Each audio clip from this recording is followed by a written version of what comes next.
Welcome to the first episode of Meet Me in Africa, my new podcast series. I'm Colin Taylor, a Fellow of the Royal Geographical Society. I've got an interest in all things Africa after first visiting 20 years ago. I want to get good news stories out there.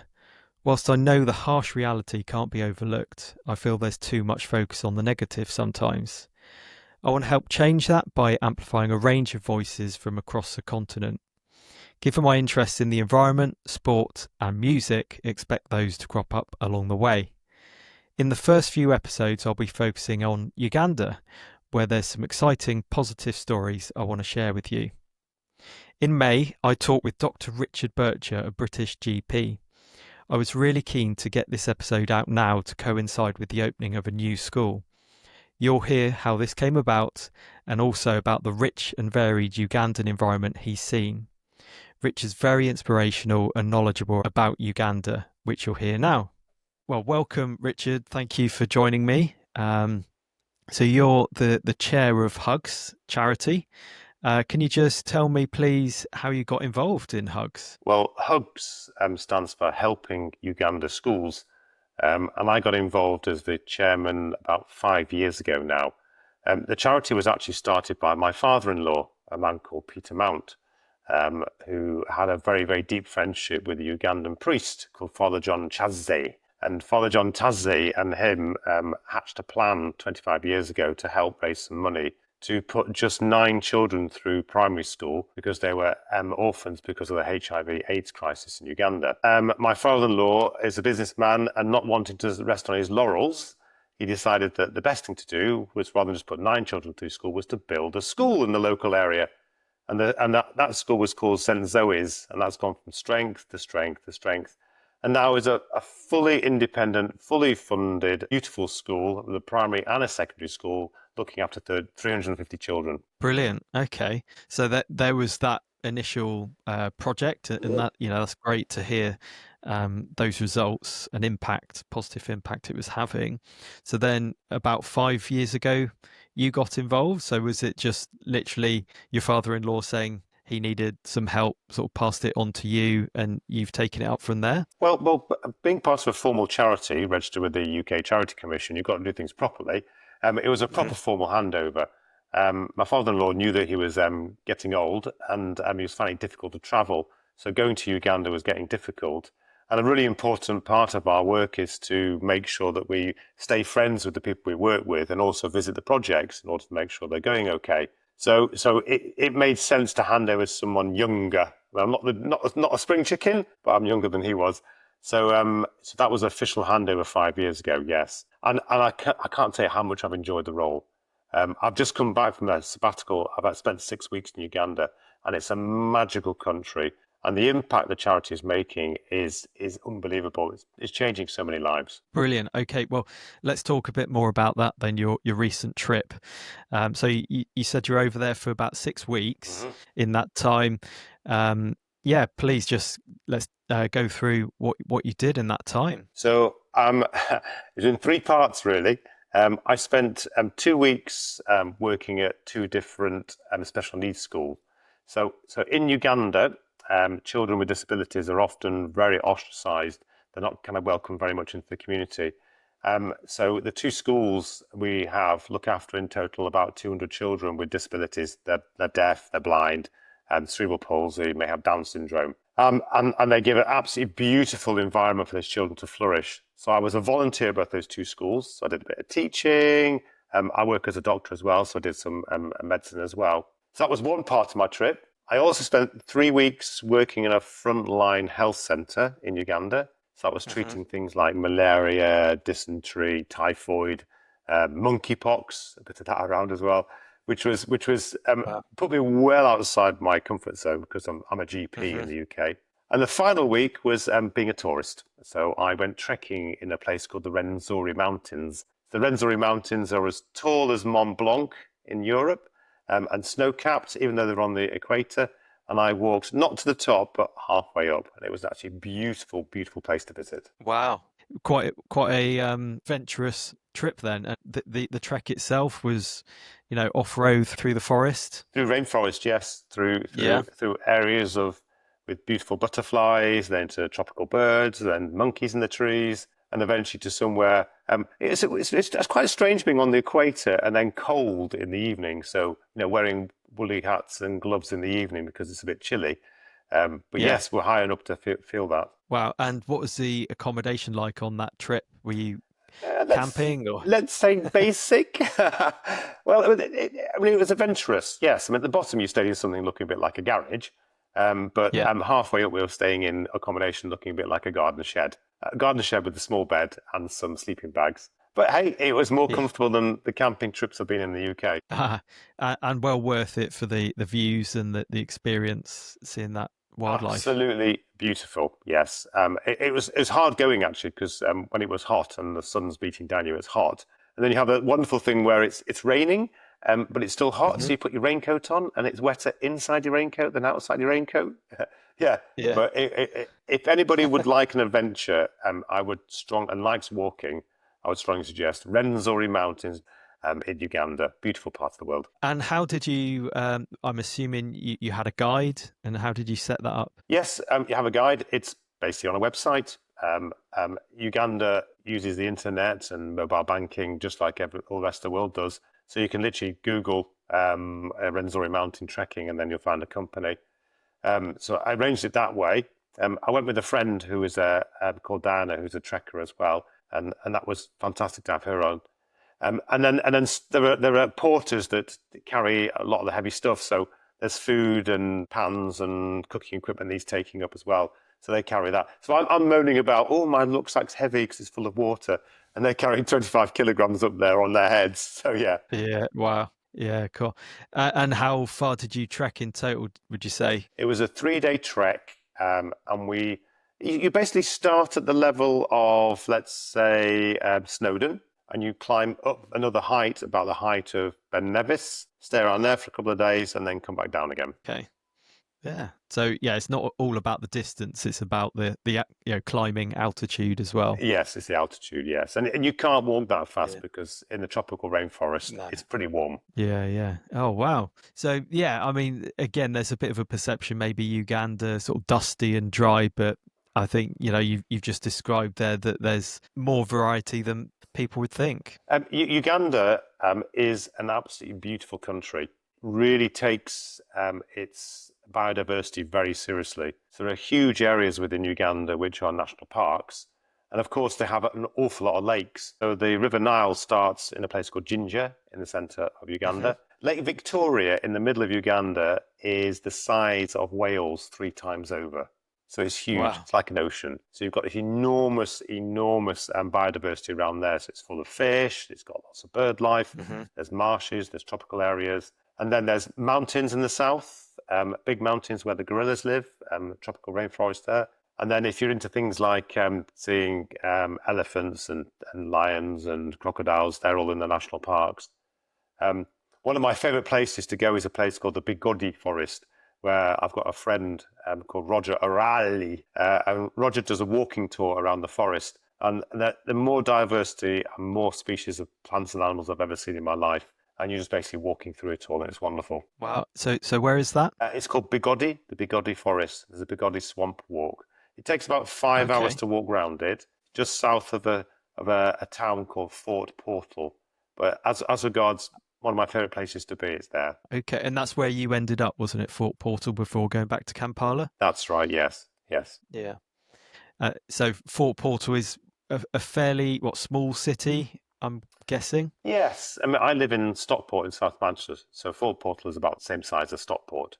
A Hmm. population probably in the region of about 150,000, maybe 200,000. Hmm. Um, and, Yeah. and and it's where a lot of our tea comes from. So tea is grown in the mountains around Fort Portal. Okay. Wow. Yeah. So yeah, there's a lot to see. So how many times have you been over there, Richard? This was my 7th trip over there. What's been very important over the years is to understand the realities of the people working there Mm. and the projects we support. Um, you can get a much better idea by sitting around the table and talking to somebody than you can do with reports or phone calls. And um, I've thoroughly enjoyed every single trip we've been to. Amazing people. Yeah. So Okay, let's go into a bit more detail then about how Hugs helps out on the ground, the sort of network and the other organisations. So I'm aware of CEFOVID Mhm. through Ronald Kamoga, and I'll be speaking with him on this series. Can you just describe how that link with CEFOVID came about? So I knew you were going to ask me this question, and I can't remember. Okay, and this Okay. reflects the nature of development work. So our charity Helping Uganda Schools supports NGOs or school governors working in Uganda, and we work with people who we trust. So over the last 25 years, we've never had a single penny gone missing, and there's never been any embezzlement or fraud or anything like that because we work with people we trust. And often you get to know these people by word of mouth. So somebody says, there's a project here, you visit them, you check them out, you get your friends in Uganda to check them out to make sure they're honest. And in that mix, we came across CEFOVID and Ronald Kamoga. You say his name, Ronald Kamoga, that's his name. And Okay. Ronald runs this NGO called CEFOVID, which works in the slums in Kampala. So we heard about him via the connection with Coventry Football Club. Exactly who Hmm. told me, I'm not too sure now. But when we were out in Uganda, we met up with him, looked at his projects, checked out where he lives, visited his family, met his children, and you get to know somebody extremely well. But he came across as an exceptionally hard-working, decent man, making a lot of personal sacrifice. So we started small with one project to help income generation for single mothers who are trying to get children through school, which was a course teaching them to do tailoring and using a sewing machine. That was a small thing. Then we did other things slightly bigger, like sponsoring children. And then we launched into a really big project because we had a lovely funder from the UK, which was to build a brand new school for the children who live in the slum. Wow. And I understand that's the big school that's just opened recently. In fact, it's got the official opening in June 2025. That's right. It opened in February. The school term Yeah. starts from February till December. That's the school year. Mhm. Yes, it's opening officially in June, which is when the dignitaries and we go across the funders. But I've been lucky enough to visit the school 3 times during my sabbatical. It is Okay. amazing. So Yeah. if you describe the slums, so the slums are places where it's dirty, children are poorly a lot of the time, it's quite dangerous. The streets are very close together and packed with houses which Mhm. are very inappropriate to live in. And then the school is a hour's drive north of Kampala Mhm. in the countryside. So imagine the slums and then imagine Mhm. a school built in what would look like the Lake District in the UK. Beautiful Yeah. rolling hills, farmland, forest, and the school that sits there with 10 acres of land. So the school is now a place where the children feel safe. They're given 3 meals a day, and somebody is making them feel incredibly important, which are the teachers and the people working there. So these children are just elevated to a point of near hysteria in how Mhm. much they love life. So me as a UK donor visiting the school, it's an absolute joy for me to meet the children, see the children we're making a difference for, and they are flourishing. I was lucky enough to be there during their Yeah. first Parents' Day when their parents came to visit, Oh and yeah. and the parents come in a battered old bus, and the children are extensively waiting for them, and they rush out, and the first thing one of the show is, "Mummy, this is my bed. This is my mosquito net. Yeah. These are my new Yeah. friends. This is the place I can play." It's beautiful. And there were tears. Yeah. So it's a boarding school, right? So they're there during term time or weekdays. Yeah, term time. They were during term time. Term time. Yeah, so they're Yeah. for 12 weeks, and then there's a 2 week holiday and another 12 weeks. Wow. And that sounds like a massive undertaking to, I guess, acquire the land and build the school itself, get teachers, get identify the students. So, what's Hug's involvement been in that process, and sort of how long has it Yeah. developed? So it's taken 3 weeks, 3 years, not 3 weeks, 3 years to reach this point. Um, I suppose what we like to do, or how I like to phrase it, is we make the directors of the NGOs in Uganda, we make their dreams come true. Mm. So we don't direct them, we don't tell them what they can and can't do, but we enter into a good adult conversation with them about what's possible, what the art of the possible is. It depends how much money we have as a charity and who's donating. Yeah. If we have a good rich donor from the UK, or we happen to be raising quite a few funds through our activities, we can do more. In this particular project, it was sponsored almost entirely by one donor who was incredibly generous. So we were able to kind of roll the project very quickly through. As regards designing the school, choosing the land, the location, and the children, that was all left to the NGO in Uganda because it's their school. And one day that school will be completely self-sustainable and won't need us anymore. And then we can walk away and just go there and visit them as friends. So it's a bit like capital funding with a bit of the sort of revenue funding to get them going, seed funding for a few years, and then eventually, as you say, so when you say they'll become self-sustaining, self-funding, how will that happen? In terms of, is it the school fees from from the students? Yeah. I take it that there's some families, some children, that just can't afford to pay. So how does that work? Is there government support or other support out there? Yeah, there's no government support. So this is a school run by CEFOVID. It's an interesting question because there's some cultural dimensions here. So the children all pay something, well, their families do, because if you offered the school as entirely free, then the attitude would be that there's no contribution from the families. So they have to invest something in there. So the families obviously buy the school uniform and some books and pens and things, and they contribute where they can towards the school fees. We in the UK have been working with our organisation and another lovely organisation called Jamie's Legacy to help sponsor the children. So 70 of the children actually have sponsorship.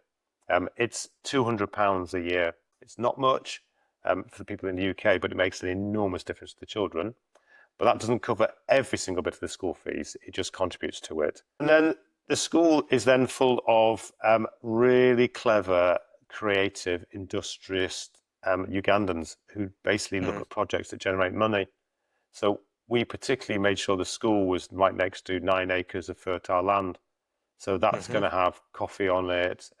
Most of the food for the school is being grown there right now. It's going to have livestock, chickens, and basically they enter the local market and try and earn some money that then supplements the school. Okay, so that's really interesting. Like a co-op or growing stuff on site.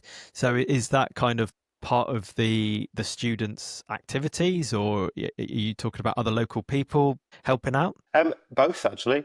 You can bet your bottom dollar if you build a school in a rural area, the farmers next door to the school love it because they have a market. Okay. So one of the farms next to the new school is now growing an awful lot of beans because it knows that it can just put it in a bag and walk across and get some money for it. Yeah. So the knock-on effect from a rural school is enormous. Often there's hundreds of people around who benefit.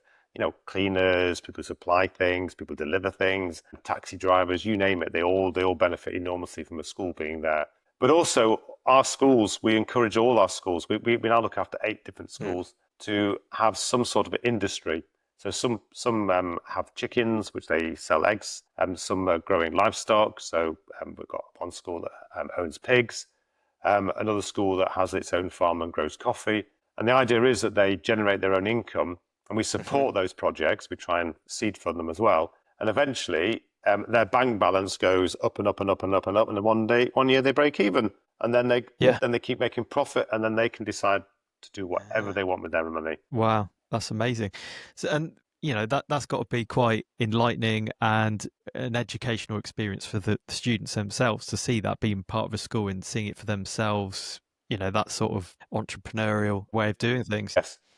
Well, and being part of it. There is actually in Uganda when you do O levels, so our GCSEs they still do O levels there. There is actually an O level called entrepreneurship, which the students take, and they learn the skills of running a small business. Yeah. And in Uganda, of course, children very often do start work when they're still at primary school, so age 10 upwards. So it's not foreign to them to think in terms of money and income and supporting their families. Yeah, and reaping the benefits, the education around that as well. Yeah, well, Uh, a lot of our schools do have vocational sections. So two of the schools we look after, our charity, are special needs schools. So children with disabilities, and often they're not the most academic children. But one of our schools is a woodworking section. It teaches tailoring, also hairdressing, and farming as well. So the children, if they don't get any formal qualifications, will leave with a skill that then can yeah, make them employable. yeah, that's brilliant. So you mentioned Jamie's legacy, and I've heard about Jamie's legacy. So Jamie's Legacy are specialising in a sponsorship program.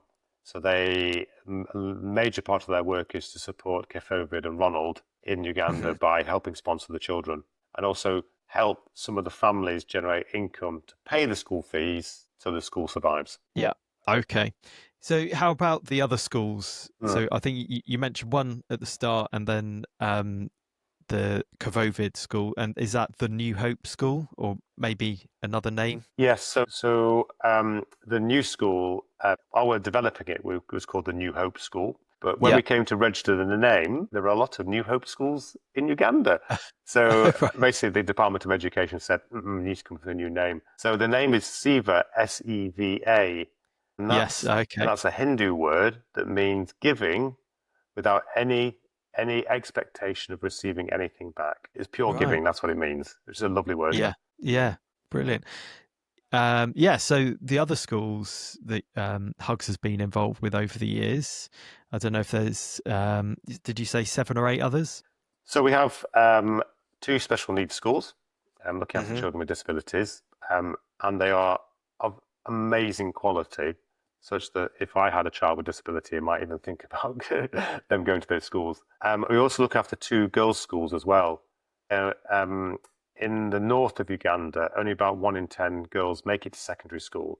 And there are lots of barriers that mean then a lot of them drop out. So supporting girls' education is really important. One of our schools called Dokolo, Dokolo, Dokolo Girls' School, is in a rural area, which has got a really, really bad bit of history. 30 years ago, the Lord's Resistance Army, a civil war was going on there, and they used to kidnap girls from secondary schools. In fact, the headmistress of the school was kidnapped herself as a child, and now Right. runs a girls' secondary school. So it's a legacy. It's an area which doesn't respect girls particularly well and their rights. So we're supporting this school to make it a centre of excellence where the girls feel empowered, educated, and feel like they can do anything.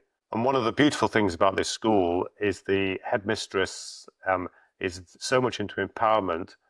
She started a girls' football team, Yeah. which is rare in Uganda. Yeah. And these girls are really disciplined, and they Hmm. play a lot of football, and they won the regional championships. A couple of times, Yeah, was that? Yeah. yeah, and we had the absolute joy 12 months ago to take out a brand new sports kit with Dokolo girls across their chest.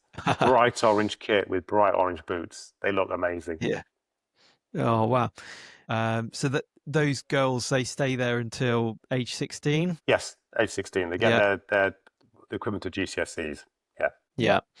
And I guess, do you have an awareness of what they go on to afterwards? Is there further education, or straight into employment? Yes, majority of the girls go straight into employment. Hmm. But we also run a sponsorship program. So if some of the students from any of the schools are exceptional, we help them into university. So through A level and into university. So we've had students become doctors, vets, professional farmers. We've had students become nurses, teachers.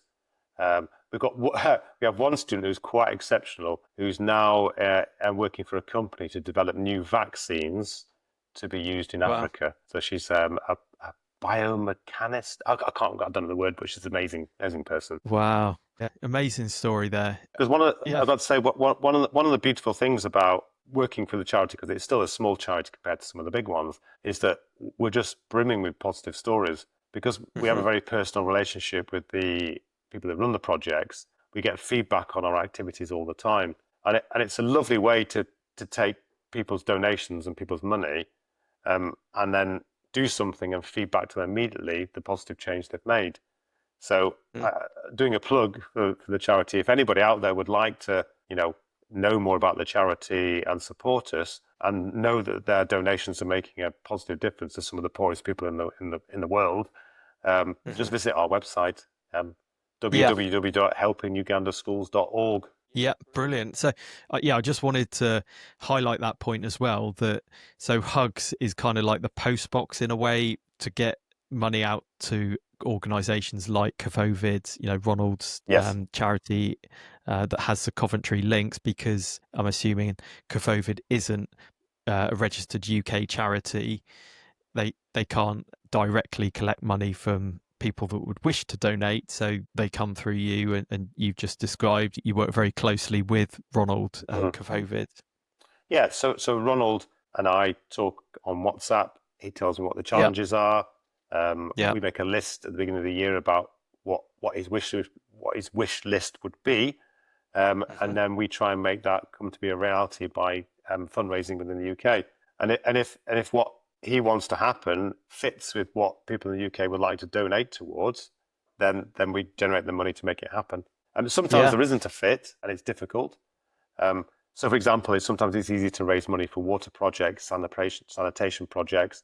But if it's hmm, something like he needs new teacher accommodation because the teachers have got too far to travel and to teach children in the morning, that's difficult to raise money for. But we manage that. yeah. So just describe a little bit of your fundraising activities in the UK. So I think you probably describe our fundraising activities as the same as most charities. So we have events which people pay ticket prices for or donate, or raffles and things. Yeah, We work by making applications to funding agencies, and then all the trustees have networks of people they know. We're all professionals. So we have networks of friends and relatives and people we hmm, work with, and we basically prick their interest in helping people in the world. And yeah, thankfully, over the last couple of years, we've had enough money to make a huge difference. But it does change from year to year, and that's part of the challenge. But as long as we yeah. make sure the schools are sustainable, they can take the lean years some years because they've got their own incomes. Yeah, yeah, that's it. Yeah, I mean, it's been tough times, hasn't it, through Mm. the pandemic? But maybe would you see, your income through the charity picked up since that period a little bit, or is it? Well, I think we've got some individual donors that are being very generous at the moment, so it has picked up. But I don't think that's anything to Yeah, do with you know with what happened, the pandemic. no, okay. And you mentioned the sports team there. Have you seen Ronald's CEFOVID? Is it the Coventry City youth team Uh, in? Is it Kosovo? yes. So Yeah. you've been told about why it's called Kosovo slum. No, no, I haven't. Yeah, it's next to Chechnya slum. Right. They're not very nice places to live, and Right. there was a period of time, I think maybe about 10 years ago, there was quite a lot of violence. So the local Mm, population looked across the world for somewhere which was looking pretty horrible, and they thought, "Oh, Kosovo's pretty horrible. We'll nickname mm, the slum Kosovo slum." Unfortunately, that mm, stuck. It was just a mm, nickname at one point. right. But yes, as you can imagine, in slums, there's disease and difficulties. There are people who are working, some people don't work and like to drink. There's some violence, and in the middle of that, you've got children. And in that slum, 2/3 of the residents of the slum are actually children under the age of 15. So that within that though, there's some positivity by the sound of it with this sports team and the work of CEFOVID. Um, there's a noise I will never forget, which is at the end of the sports competition, which Jamie's Legacy and CEFOVID sponsored, when they had 12 teams of football kit-wearing boys playing against each other, and at the end of it, they said, "You guys can keep your kits." And the joy of being made to feel that special and having a whole Mm, day devoted to you and fun where you felt mm, completely safe was an absolute joy to be there at that point in time.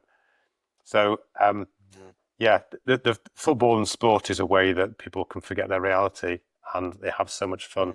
And boy, oh boy, they're good at it. There's going to be one day an African World Cup winner, I'm sure. Oh, yeah. Well, I'm sure. Yeah, quite a sight to see and to be involved with and to know that, your work has contributed to that. Mm. Yeah, what a moment.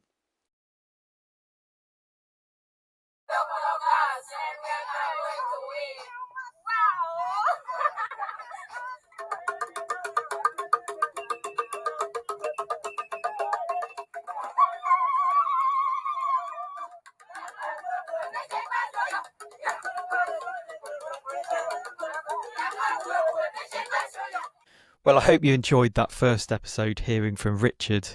I really thank Richard for his time and being a great first guest to get the podcast underway. As I record this, very soon he'll be on his way back out to Uganda for that official opening of SEVA school. Last week, I was in Coventry speaking with Suki Singh in the Two-Tone Village, which was recorded for another episode, and I'm aiming to get that available next week at the end of June. Suki explained what he does to support Hugs and in turn CEFOVID. I also went off on a little tangent speaking with Pete Chambers from the Coventry Music Museum and had a look around it, so you'll hear a bit about that too. I've also been speaking with Ronald of CEFOVID this week and tried to record an interview last night with him, but a few technical gremlins got in the way, as they sometimes do, but we'll try again soon. So for updates on new episodes, please follow Meet Me in Africa on Instagram. That's it for now. Thank you for listening.